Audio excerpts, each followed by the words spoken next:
Alright, this is Spider-Man Limitless #1.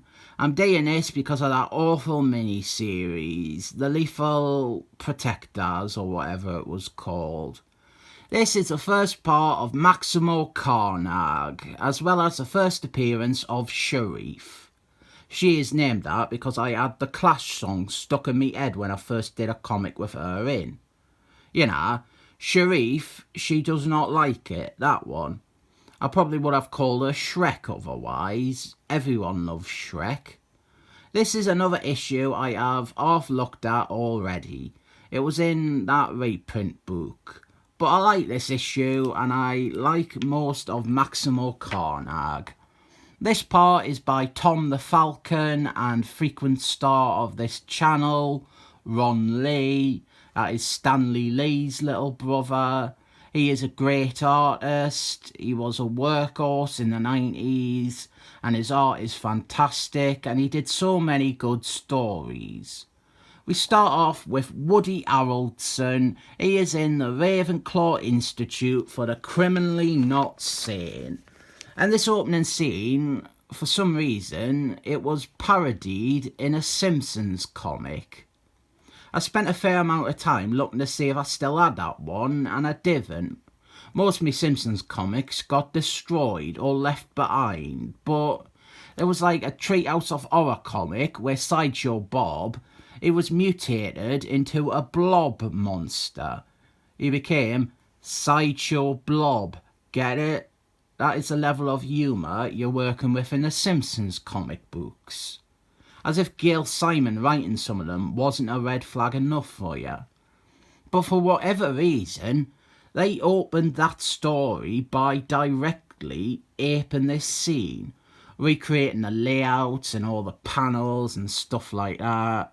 So Woody Harrelson, he transforms into Carnage and he escapes. I really like Carnage, not in a 90s extreme sort of way. I just think that Carnage, he is a mix of a really appealing design. Like, this is a nice and simple design which just looks good. And because he also gave Spider-Man a villain who was irredeemable. I think too many of Spider-Man's main baddies, back then at least, they were either sympathetic or not without some sense of honour or integrity. I like Carnage. That's not to say that there haven't been bad stories told with them, but I feel that he definitely serves a good purpose in Spider-Man's books. There was actually in a Amazing Spider-Man 2, in the video game version of that film, they did something with Carnage that I liked. They had it so that the burglar that Spider-Man let go, the one who wants to kill his Uncle Ben, well, in the video game, they had the burglar, Spider-Man is like trying to track him down. They had the burglar, like a year or whatever, after killing Uncle Ben. The burglar, he was eventually murdered by a serial killer. And that serial killer was Woody Harrelson before he became Carnage. I thought that was clever. The burglar, he never really needs any more to him after Spider-Man's origin, and offering him up as a victim to Woody Harrelson, well, to Carnage, it then gives Carnage a more personal connection to Spider-Man. Carnage, he did something that Spider-Man couldn't. He killed the burglar, and that is a really brilliant thing to make Carnage more than just a murderer that Spider-Man has got to stop. I thought it was a really clever idea. It was the only one in the game. It wasn't a very good game and everyone hated it. But I admit that having Woody Harrelson kill the burglar, that was a really good idea. Now we have got a funeral for Larry Osborn. He had died in Spectator Spider-Man 200. Except he is apparently not really dead, even though you saw him die, and you had paramedics announce him as dead, and medical equipment reflect him as being dead. He's just in Europe. I thought Larry Osborn, he was a great Green Gobbler, and if they hadn't killed him off, I think that he would have gone on to overshadow his dad. I also think when the Clone Saga, when they brought Norman Osborn back and they revealed that he was the great mastermind behind it all, I think it would have been much, much better if instead they had brought Larry Osborn back. Larry, he was the one who was always doing the twisted torturing a Spider-Man thing, playing all these tricks on him, messing with his emotions, stuff like that. You'll see some of that in this story because Peter Parker, his parents are alive. What happened was they came back and they were apparently alive all along.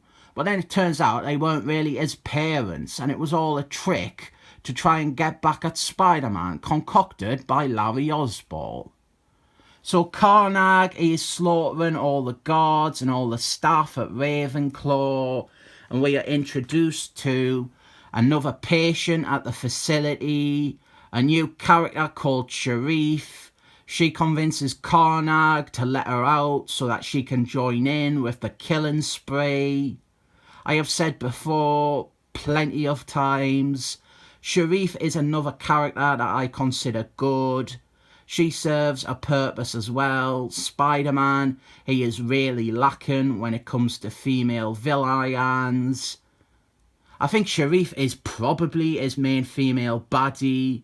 And that is good because Sharif is given a fair amount of backstory and some complexities.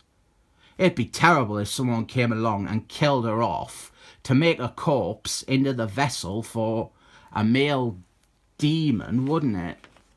Then we have this bit with Spider-Man and his sexy supermodel wife, Mary James. This was when there was this little subplot going on with Mary James. She had taken up smoking to help her cope with the idea of her husband always being at risk. I thought that was an interesting idea, but they never really explore it or give her much page time. So it came off seeming like she was just doing it to wind up Spider-Man. And then we'd always have Spider-Man sermonise about it. It's a nice idea, but it doesn't really go anywhere. She just packs in smoking with little fanfare. We get a quick recap of Carnage's backstory here. This story, it was only Carnage's second appearance, so there was still a need to establish this villain. He was Venom's cellmate. He got exposed to the symbiote and it got mixed in with his blood and it made him into Carnage. So Spider-Man and Venom, they teamed up to stop him. Now we have got Doppelganger. He is a leftover baddie from Affinity Wars. I always kind of like this character. I like that he is an offbeat, weird version of Spider-Man. And because one of the first toys I ever got was a Doppelganger toy, it came with a little enamel pin. My favourite Spider-Man villains, they are often the oddball ones from this period. Doppelganger, Demon Gobbler, Sharif and Carnage, Larry Osborn, Green Gobbler, Curry Man, Vermin Man. I like that they didn't follow the conventions of the other Spider-Man baddies. They're not petty crooks running around in animal costumes or scientists gone mad. They all have a lot more to them. A lot of them come together in this story. Carnage, Sharif, Doppelganger, and then later on Demon Gobbler and Curry Man. They all join forces to go on a crazy rampage, and Spider-Man has to team up with Venom as well as a bunch of other heroes to stop them. As a whole, Maximo Carnage, it's long, and the parts written by Brett Kavanaugh are lousy because Brett Kavanaugh is a lousy writer. But I like the rest. I think it is fun. It's a good hero versus baddie story, and it honestly has some fantastic character bits along the way.